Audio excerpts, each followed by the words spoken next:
চলমান রাজনৈতিক সংকট নিরসনে আজ বিভিন্ন দলের সঙ্গে বৈঠক করছেন প্রধান উপদেষ্টা ডক্টর মোহাম্মদ ইউনূস। দর্শক যমুনায় আছেন সহকর্মী রুবায়েত হাসান, সরাসরি যুক্ত হচ্ছেন তিনি। রুবায়েত, কখন বৈঠক শুরু হয়েছে আর এই মুহূর্তে কোন দল বৈঠক করছে আমাদের জানাবেন? নিশ্চয়ই বিকেল 5:30টার পরেই আসলে প্রধান উপদেষ্টার সঙ্গে দ্বিতীয় দিনের মতো বৈঠকে অংশ নিয়েছে দেশের বিভিন্ন রাজনৈতিক দল ও সংগঠনের শীর্ষ নেতৃত্ব।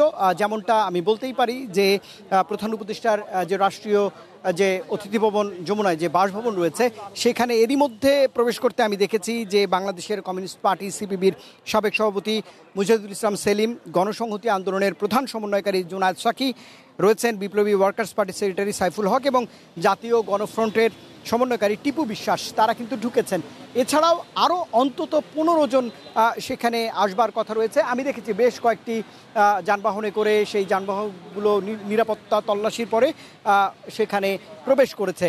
আপনাকে একটু জানাতে চাই যে যারা এই মুহূর্তে বৈঠক করছেন তারপরে কিন্তু বেশ কিছু ধর্মভিত্তিক দল এখনই তারা আসতে শুরু করেছেন। এই দলগুলোর মধ্যে রয়েছে যেমনটা বলা যায় হেফাজতুল ইসলামের মহাসচিব মাওলানা সাজিদুর রহমান, ইসলামী আন্দোলনের আমির মুফতি সৈয়দ মোহাম্মদ রেজাউল করিম, বাংলাদেশ খেলাফত মজলিসের আমির মাওলানা মামুনুল হক সহ বেশ কিছু ধর্মভিত্তিক রাজনৈতিক দলের শীর্ষ নেতৃত্ব, তারা আসলে দ্বিতীয় দফায় বৈঠকের জন্য এরই মধ্যে আসতে শুরু করেছেন। তাদের নিরাপত্তা আসলে তল্লাশি এখন পর্যন্ত চলছে।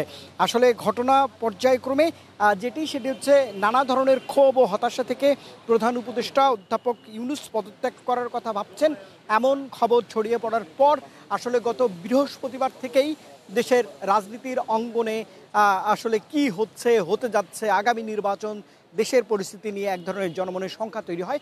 এরপরেই আপনি জেনে থাকবেন যে গতকাল বড় রাজনৈতিক দল জামাতে ইসলামী এবং একই সঙ্গে বাংলাদেশ জাতীয়তাবাদী দল বিএনপি ছাড়াও এনসিপির নেতারা অধ্যাপক ইউনূসের সঙ্গে কথা বলেছেন, তাদের মতামত জানিয়েছেন, তাদের ভাবনা জানিয়েছেন বাংলাদেশ ঘিরে এবং আগামী নির্বাচন নিয়ে। এরই ধারাবাহিকতায় আজ দ্বিতীয় দিনের মতো এই দলগুলোর সঙ্গে আসলে বৈঠক চলছে।